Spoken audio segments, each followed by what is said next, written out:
ఇది సార్ మా బ్రాండు అన్నట్టుగా ఆడారు లక్నో సూపర్ జైంట్స్. ఇదే విధంగా కనుక ముందు నుంచి ఆడుంటే అలాంటి స్క్వాడ్తో అలాంటి ప్లేయర్స్ తోటి వాళ్ళు ఏమైనా చేసి ఉండొచ్చు. బట్ ఆఫ్ కోర్స్ వాళ్ళు చేసింది మ్యాచ్ ఏంటంటే సిఎస్కే ప్లే ఆఫ్ ఛాన్సెస్ని కొంచెం క్లిష్ట పరిస్థితుల్లో పడేశారనిపించట్లా.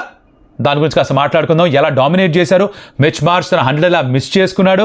అండ్ ఆఫ్ కోర్స్ ఒక సైలెంట్ పర్ఫార్మర్ ఉన్నాడు ఈ మ్యాచ్లో. ఎవరో తన గురించి కూడా మాట్లాడుకోవాలి కాబట్టి ఎక్కువ ఆలస్యం చేయకుండా let's get started. Welcome to Stump Tales. నా పేరు కౌశిక్. అండ్ ఒక interesting game of cricket Lucknow Super Giants లక్నోలో ఆడుతూ చెన్నై సూపర్ కింగ్స్కి రిటర్న్ గిఫ్ట్ ఇచ్చారు. ఎందుకంటే వాళ్ళు చెపాక్కి అదే చెన్నైకి వెళ్ళి ఆడినప్పుడు అక్కడ సిఎస్కే గెలిచారు. వీళ్ళిద్దరు ఆడే ముందు మ్యాచ్ అదే somehow back to back games ఇద్దరి మధ్యనే పడ్డాయి. అక్కడి నుంచి ఫ్లైట్ వేసుకొని లక్నోకి వచ్చారు. అండ్ ఇక్కడ ఆ రేవు ఈ రేవు కలిపిచ్చేసినట్టుగా అయిపోయింది అనమాట. ఎందుకంటే ఇక్కడ మొదట బ్యాటింగ్ చేస్తూ చెన్నై సూపర్ కింగ్స్ యాక్చువల్లీ చేయాల్సి వచ్చింది. ఎందుకంటే అగైన్ టాస్ ఓడిపోయారు వాళ్ళు కూడా మొదట బౌలింగే చేద్దాం అనుకున్నారట. పిచ్ రిపోర్ట్ కొంచెం అజీబ్గా ఉండింది, అటు ఇటు ఉండింది. ఎందుకంటే సునీల్ గవాస్కర్ గారు మాట్లాడుతూనేమో కొంచెం డ్రైగా ఉందన్నారు. టాస్ అప్పుడు వచ్చి రుతురాజ్ గైక్వాడ్ ఏమో కొంచెం మాయిశ్చర్ ఉందన్నాడు. రెండు ఒకేసారి జరగవు. ఇందుకే నాకు పిచ్ రిపోర్ట్స్ మించి పిచ్చెస్ మించి నా ట్రస్ట్ పోయింది. నేను నమ్మనికి పెట్టినాయి. అవి ఏం చేస్తాయో మ్యాచ్ ఆడితే చూసుకుందాం. అదే మళ్ళీ చెప్పేది నేను. మొదట బ్యాటింగ్ చేసి చెన్నై సూపర్ కింగ్స్ వాళ్ళు 187 స్కోర్ చేశారు. Actually good effort to get 187 because మధ్యలో 160, 170 మాత్రమే వస్తుందేమో అనిపించింది. బట్ అది కూడా సరిపోలేదు. Half way through the stage would have taken that score because fight చేసే అవకాశం ఉండింది. డీసెంట్గానే బౌలింగ్ చేస్తూ వచ్చారు సిఎస్కే. కొంచెం హెల్ప్ ఉంటుంది ఫాస్ట్ బౌలర్స్ అని తెలుసు. బికాజ్ ఎల్ఎస్జీ బౌలర్స్ కూడా కొంచెం హెల్ప్ ఉండింది ఏ మాట కామాట. కానీ లక్నో సూపర్ జైంట్స్ 16.4 ఓవర్స్లో 188 స్కోర్ చేశారు. 3 వికెట్స్ పడ్డాయి. ఇచ్చి పడేశారు. డీటెయిల్స్లోకి మాట్లాడుకుందాం వెళ్ళి ఏం జరిగిందో. Now if you look at it, first batting చేస్తూ సిఎస్కేకి వాళ్ళ ఓపెనర్స్ నుంచి అనుకున్నంత స్టార్ట్ రాలే. కొంచెం అగ్రెసివ్గానే స్టార్ట్ చేశాడు సంజు శాంసన్. బట్ తను త్వరగా అవుట్ అయిపోయాడు. రుతురాజ్ గైక్వాడ్ త్వరగా అవుట్ అయిపోయాడు. కానీ వాళ్ళకు వచ్చిన యాక్చువల్ పర్ఫార్మెన్స్ వస్తుంది యంగ్స్టర్ కార్తిక్ శర్మ. నెంబర్ 4లో వస్తూ తను ఆడిన నాక్ నిజంగా మెచ్చుకోవాలి. I think it was by far his best innings ఈ సీజన్లో ఇప్పటి వరకు. తను నాకు యాక్చువల్గా ఎక్కడ తెలిసి అనిపించింది, మ్యాచ్ నెంబర్ 33 అనుకుంటా, ముంబై ఇండియన్స్తో ఆడుతూ వాంఖడేలో మిచెల్ శాంట్నర్ని ఓవర్ కవర్స్ 2 సిక్స్లు కొట్టాడు. అక్కడ తన అసలు టాలెంట్ ఏంటో కాస్త బయటపడినట్టుగా అనిపించింది. అది జరిగిన తర్వాత తన కాన్ఫిడెన్స్ చిన్నగా పెరగడం మొదలైంది. ఒక 50 నాట్ అవుట్ మ్యాచ్ గెలిపించాడు. ఇంకొక 40 ఏదో ఉండింది, అది మ్యాచ్ గెలిపించాడు. అండ్ ఇక్కడ ఈ మ్యాచ్లో గెలిపించకపోయినా కూడా ఆ 71 ఏదైతే స్కోర్ చేశాడో డామినేట్ చేశాడు. అథారిటేటివ్ బ్యాటింగ్ చేశాడు. It's a very good bowling lineup that LSG had. Mohammed షామీని ఓవర్ కోసం 6 కొట్టాడు. తర్వాత పుల్ షాట్స్ ఆడాడు, అవి 6. ప్రిన్స్ యాదవ్ని ఎస్పెషల్లీ ఆ పేస్ని కూడా బాగా కంట్రోల్ చేస్తూ 6లు కొట్టేశాడు. He was great. Let's just look at ఎంత చేశాడు. Kartik Sharma 71 of 42 balls, 5 sixes, 6 4. So basically 30 and 24, 54 runs తను బౌండరీస్లో స్కోర్ చేశాడు. 169 స్ట్రైక్ రేట్. ఈ పిచ్ పైన against his attack I think it was great performance Kartik నుంచి. So hats off to him for that. Next Dewald Brevis. మనం ప్రివ్యూలో అనుకున్నాం బ్రూవిస్ కొడతాడు ఈ మ్యాచ్లో. ఎందుకు నాకు ఒక ఫీలింగ్ ఉండింది. సరే తరలే, ఎన్నెన్నో అనుకుంటాం, అన్నీ జరుగుతాయి ఏమిటి. స్టార్ట్ వచ్చింది, ఒక నోలుక్ 6 కూడా కొట్టాడు. ఫస్ట్ బాల్ ఆ స్క్వేర్ కట్ కొడితే పాయింట్ బౌండరీ పైన 6 వెళ్ళిపోతే ఇవాళ ఉందిరా అనుకున్నా. బాగా ఆడాడు కదా.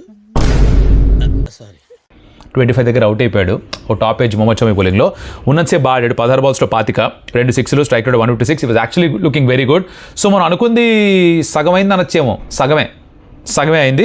దాని తర్వాత దూబే బాబాయ్ వెరీ ఇంట్రెస్టింగ్. ఏంటంటే ఫస్ట్ బాల్ తను రాగానే మనకు తెలిసి బౌన్సర్లే వేస్తారని షమీ వచ్చాడు, షార్ట్ బాల్ గుద్దాడు. కాకపోతే నడుము వరకే వచ్చింది. తన సింగిల్ పరిగెత్తి షమీ దగ్గరికి వచ్చి సరదాగా ఒక మాట అన్నాడు. అది నాకు బాగా నచ్చింది. అవసరం గేమ్లో అలాంటిది. అదే ఏమంటే ఇంకా మరి కొంచెం పైకి వేసేసినట్లేవా షమీ బాయ్ అని అడిగాడు. అంటే ఇంకా షార్ట్ బాల్ నెత్తి మీదకి ఎక్స్పెక్ట్ చేస్తున్నా అన్న టైప్లో సరదాగా అన్నాడు అనమాట. అది అయిపోయిన తర్వాత తను తగులుకున్నాడయా. 16 balls 32 స్కోర్ చేశాడు. ఈ 160, 170 వస్తుందేమో అనుకుంటే దాన్ని కాకుండా 187 దాకా వచ్చింది. అంటే దానికి ప్రధాన కారణం was Shivam Dube. Very good knock. He scored 2 6s and 3 4, strike rate of 200 సరిగ్గా. అదే మెయిన్ ఫ్యాక్టర్ వాళ్ళు 187 స్కోర్ చేయడానికి. So that was a very good performance తన నుంచి. నౌ వీళ్ళ పర్ఫార్మెన్సెస్ ఆధారం పైన 187 దాకా వచ్చారు. ఇందాక అన్నట్టుగా half way stage it felt like చాలు, ఆర్ దీంతో బాగా ఫైట్ చేయొచ్చు, ఎల్ఎస్జీని పుష్ చేయొచ్చు. వాళ్ళంత గొప్పగా బ్యాటింగ్ కూడా అలాగో చేయట్లేదు, బోల్డ్ మార్పులు చేసుకున్నారని అనుకున్నాం. కాకపోతే ఇక్కడ ముందర before we get to the chase వాళ్ళ బౌలింగ్ గురించి కూడా కాస్త మాట్లాడుకోవాలి. It's very important because first మనం మాట్లాడుకునేది ఆకాష్ సింగ్ గురించి. తను మొదటి మ్యాచ్ ఆడుతూ 3 వికెట్స్ తీసుకున్నాడు, జేబులోంచి చిట్టి తీశాడు. ఇది కొంచెం ట్రెండ్ కాదు, ఇంక రొటీన్ అయిపోవట్లా. ప్రతి ఒక్కళ్ళు జేబులో చీటీ తీయడం. అభిషేక్ శర్మ లాస్ట్ సీజన్ తీశాడు, తర్వాత ఉర్విల్ పటేల్ తీశాడు, రఘు శర్మ తీశాడు, ఇప్పుడు మళ్ళీ మన ఆకాష్ కూడా తీశాడు. దాని మీద రాస్తుంది T20 క్రికెట్లో వికెట్స్ ఎలా తీసుకోవాలో నాకు తెలుసు, నా దగ్గర తెలివి ఉంది అని. ఎవరో అనుంటారు సపోర్ట్ స్టాఫ్లోనో, లేకపోతే బయట నుంచి ఎవరో అన్నారో, ఏదో జరిగి ఉంటుంది. మొత్తానికి అది ఒక ట్రిగర్ అయింది కుర్రాడికి. 3 వికెట్లు తీసుకోగానే ఆబ్వియస్లీ అది కాస్త తిరిగి చూపించాడు. ఈ పర్ఫార్మెన్స్ స్పీక్స్. టిపికలీ క్రికెట్లో మీరు బ్యాటర్ అయితే బ్యాట్ తోటి, మీరు బౌలర్ అయితే మీరు బాల్ తోటి మీ పర్ఫార్మెన్సే మాట్లాడుతుంది. బట్ ఈ మధ్యకాలంలో ఇది ఒక ట్రెండ్ అయింది కాబట్టి తను కూడా ఒక చీటీ చూపించాడు. Good performance, nothing to take away from him.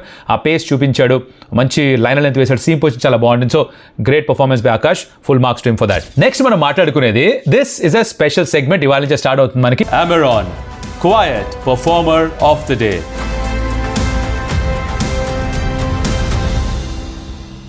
Alright, so అమెరాన్ క్వైట్ పర్ఫార్మర్. దీంట్లో మనం సెలబ్రేట్ చేస్తాం కొన్ని పర్ఫార్మెన్సెస్. ఇవి man of the match performances కాదు, ఇవి అందరికీ కనిపించే పర్ఫార్మెన్స్లు కాదు, క్వైట్గా పర్ఫార్మ్ చేసి పక్క వెళ్ళిపోయేవాళ్ళు. దాంట్లో ఎవరు ఇవాళ ఫీచర్ అవుతున్నారు అంటే వీ హ్యావ్ మయాంక్ యాదవ్. తనే ఇవాల్టి అమెరాన్ క్వైట్ పర్ఫార్మర్. ఎందుకు ఎక్స్ప్లెయిన్ చేస్తా, here me out. So basically తను వేసిన మొదటి ఓవర్లో 14 రన్స్ వచ్చాయి, 3 వైడ్స్ వేశాడు, లేకపోతే 7 రన్ ఓవర్గా ఉండాలి. ఆ ఎక్స్ట్రా వైడ్స్ దాని తాలూకు ఎక్స్ట్రా డెలివరీకి 4 వెళ్ళిపోవడంతో ఇట్ బికేమ్ 14 రన్స్. మళ్ళీ రన్స్ ఎక్కువ ఇచ్చేస్తాను అనుకున్నాను, కానీ he came back really strong. Because తర్వాత 3 ఓవర్స్లో తను కేవలం 12 పరుగులు మాత్రమే ఇచ్చాడు. He was bowling rockets, 150 km/h కంటే ఎక్కువ వేగంగా వేస్తూ 3 ఓవర్స్లో 12 రన్స్ మాత్రమే ఇచ్చి తను ఎలా అయితే కమ్బ్యాక్ చేశాడో, తను ఎలా అయితే కట్టడి చేశాడో, ఒక క్వైట్గా ఉంటూ ఎలా అయితే బోల్డ్ అంతా నాయిస్ క్రియేట్ చేశాడో, అందుకే మనకి మయాంక్ యాదవ్ ఈ మ్యాచ్కి సంబంధించిన వరకు హీఈస్ ది అమెరాన్ క్వైట్ పర్ఫార్మర్.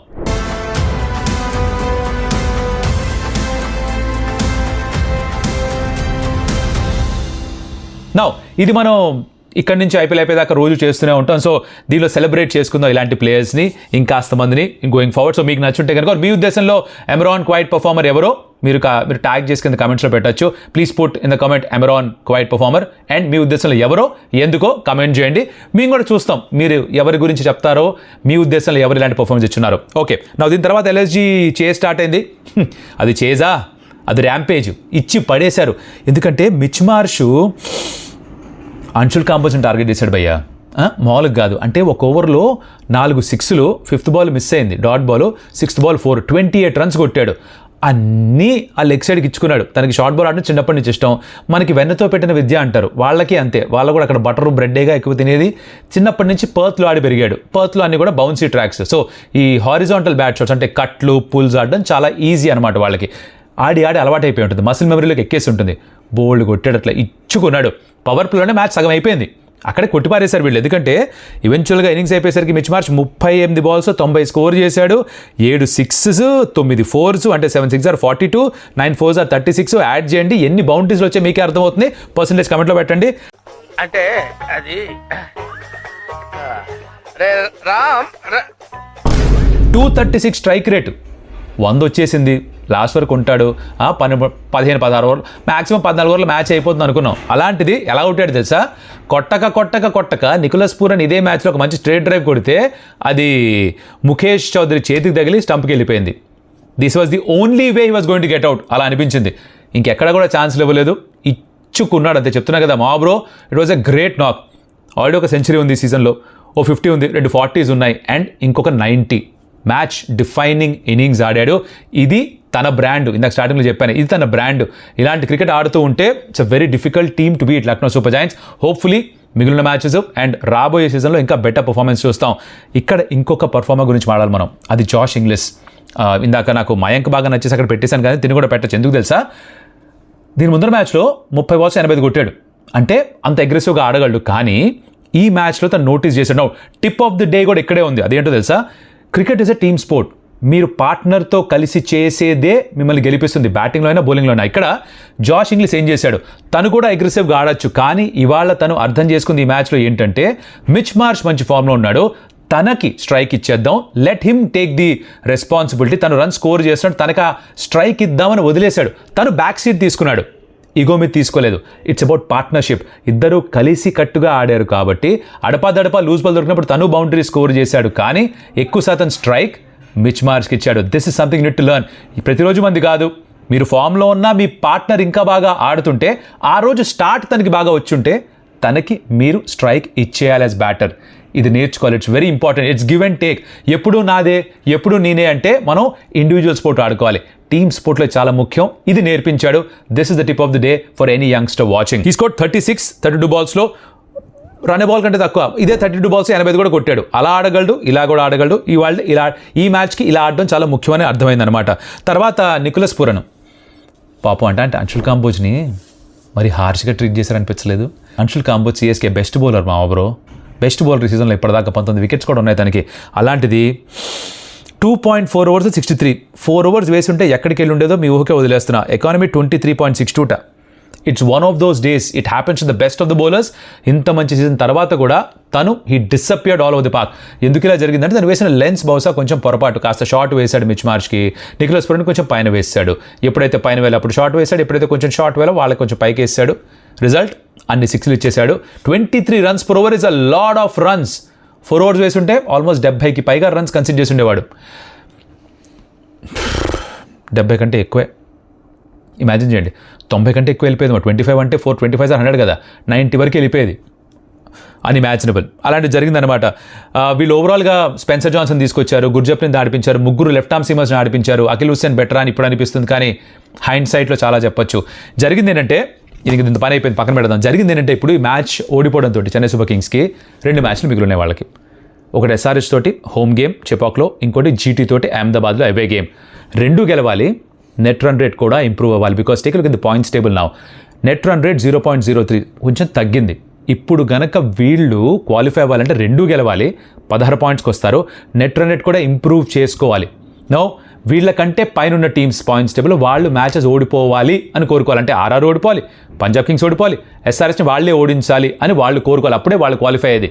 2-2 గెలవగలరా? నాకు కొంచెం డౌట్. గెలిచినా నెట్ రన్ అంత బాగా అవుతుందా? కాస్త డౌట్గా అనిపిస్తోంది.